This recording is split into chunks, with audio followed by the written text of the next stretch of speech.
You've got a pile of kitchen scraps and yard waste, maybe even a dedicated bin, but it's just sitting there, not breaking down. Or worse, it's a smelly, slimy mess that you dread even looking at. What if I told you we could transform that dormant heap into rich, black gold in just a few weeks? Not months or even years? Today, I'm going to show you the secret to getting your compost pile cooking. Literally, so your garden explodes with life. We're talking about turning that organic matter into a nutrient powerhouse that feeds your plants, improves your soil structure, and reduces your waste, all at warp speed. This isn't about some fancy, expensive gadget. It's about understanding a few fundamental principles that will unlock the true potential of your compost. I've been composting for over 30 years, and I've made every mistake in the book. I've had piles that were too dry, too wet, too stinky, and just plain stagnant. But through those trials, I've learned the rhythm of a healthy compost pile. And I'm going to share those hard-won lessons with you. We're going to dive deep into the right way to turn your pile, what those crucial layers actually look like, and the simple trick to checking moisture that will make all the difference.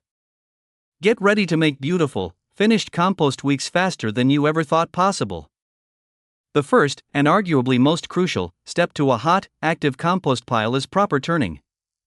Now, when I first started, I thought turning meant just poking it with a stick or maybe giving the top layer a little stir. Big mistake. That's like trying to bake a cake by just stirring the top of the batter. For real decomposition, you need to aerate the entire pile, from top to bottom, side to side. Think of it as a giant, living organism that needs to breathe. Without oxygen, the beneficial aerobic bacteria, the ones that break down organic matter quickly and without odor, can't do their job. Instead, you get anaerobic bacteria, which are slow, stinky, and produce methane. Nobody wants that in their backyard. So, how do you turn it right? Grab a sturdy pitchfork, a broad fork, or even a digging shovel. You want to get deep into the pile, right down to the bottom. My method is simple. I start at one end, dig down, and lift the material, flipping it over onto the adjacent spot. It's like moving the entire pile from one location to another, piece by piece. As you move it, you're not just relocating it, you're introducing fresh air into every layer. You'll see steam rising, especially on a cool morning, which is a fantastic sign that your pile is active and heating up. That steam is moisture and heat escaping, telling you the microbes are hard at work. As you turn, pay attention to what you're seeing and feeling. You'll notice different zones. The outside edges are usually cooler and less decomposed. The center, that's where the real action happens. It should feel warm, even hot to the touch. As you flip the material, make sure you're bringing those cooler outer layers into the hot center. This ensures even decomposition throughout the pile. I aim to turn my hot compost pile every 3 to 5 days, especially in the first few weeks when it's most active. If you're seeing temperatures consistently above 130 degrees Fahrenheit, that's your cue to turn. This regular aeration is what keeps the microbial activity high and those temperatures soaring, killing off weed seeds and pathogens. Now, let's talk about layers, or more accurately, the mix within your pile. This is where many new composters stumble. It's not just about throwing everything in, it's about balancing your greens and browns. Greens are your nitrogen-rich materials, fresh grass clippings, kitchen scraps like fruit and vegetable peels, coffee grounds, and fresh manure. Browns are your carbon-rich materials, dry leaves, straw, wood chips, shredded paper, and cardboard. The ideal ratio is roughly 2 to 3 parts brown to 1 part green by volume. If you just dump a huge pile of grass clippings, it will quickly become a slimy, anaerobic mess. Too many dry leaves, and it will sit there forever, doing nothing. When you're building your pile, or even adding to an existing one, try to layer these materials. A thin layer of kitchen scraps, then a thicker layer of dry leaves or shredded cardboard. This creates pockets of air and ensures a good mix for the microbes. But the real magic happens when you mix these layers during turning. That's when the carbon and nitrogen truly combine, fueling the decomposition process. I often keep a separate bin of dry leaves and wood chips right next to my compost pile. That way, when I add a bucket of kitchen scraps, I can immediately top it with a couple of shovelfuls of browns. This helps balance the ratio and keeps odors at bay. You'll know you have a good mix when the pile is consistently heating up after turning. And it has a pleasant, earthy smell, like a forest floor after a rain. If it smells sour or like ammonia, you have too much green, too much nitrogen. Add more browns, and turn it thoroughly. If it's not heating up at all, it might be too dry, or you might have too many browns. This balance is a dynamic one, constantly shifting with what you add. Don't be afraid to adjust. It's a learning process, and your nose and a good compost thermometer are your best guides. I've found that a simple cooking thermometer with a long probe works wonders if you don't want to invest in a dedicated compost thermometer right away. Just make sure it's at least 18 inches long to reach the core. Next up, and just as critical as turning and layering, is moisture. Imagine a thriving city, but with no water. That's your compost pile if it's too dry. The microbes, the tiny workers responsible for all that decomposition, need water to survive and multiply. But too much water, and you'll drown them out, creating those same anaerobic, stinky conditions we want to avoid. The goal is that perfect balance, what I call the wrung-out sponge consistency. Here's how you check it: reach into the middle of your pile, yes, get your hands dirty. Grab a handful of material and squeeze it firmly. You want to see just a few drops of water trickle out between your fingers. Not a gush, not a stream, but a gentle drip, drip, drip. If it's bone dry, you need to add water. I usually do this with a hose, slowly wetting the pile as I turn it. Don't just spray the top, try to get the water distributed evenly throughout. If you're using a bin, a watering can with a rose attachment works well to prevent compaction. If it's soaking wet, dripping excessively, or feels slimy, you have too much moisture. The fix? Add more dry browns, shredded leaves, straw, or wood chips, and turn it vigorously to introduce air and help dry it out. The moisture level is especially important in different climates. In a hot, dry climate like USDA zones 8 to 10, you might need to water your pile almost every day, especially during the summer. In cooler, wetter zones like 4 to 6, you might need to cover your pile with a tarp during heavy rains to prevent it from getting waterlogged. I've seen piles in the Pacific Northwest turn into a soggy mess if not properly managed. While in the arid Southwest, they just dry out and stop decomposing entirely.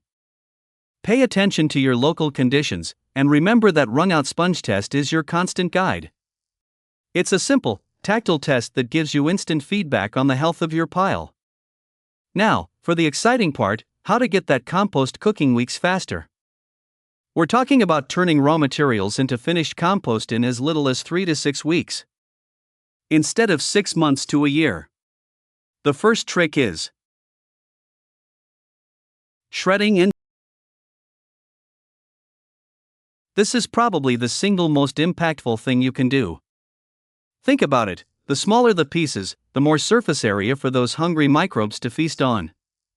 A whole apple will take months to break down.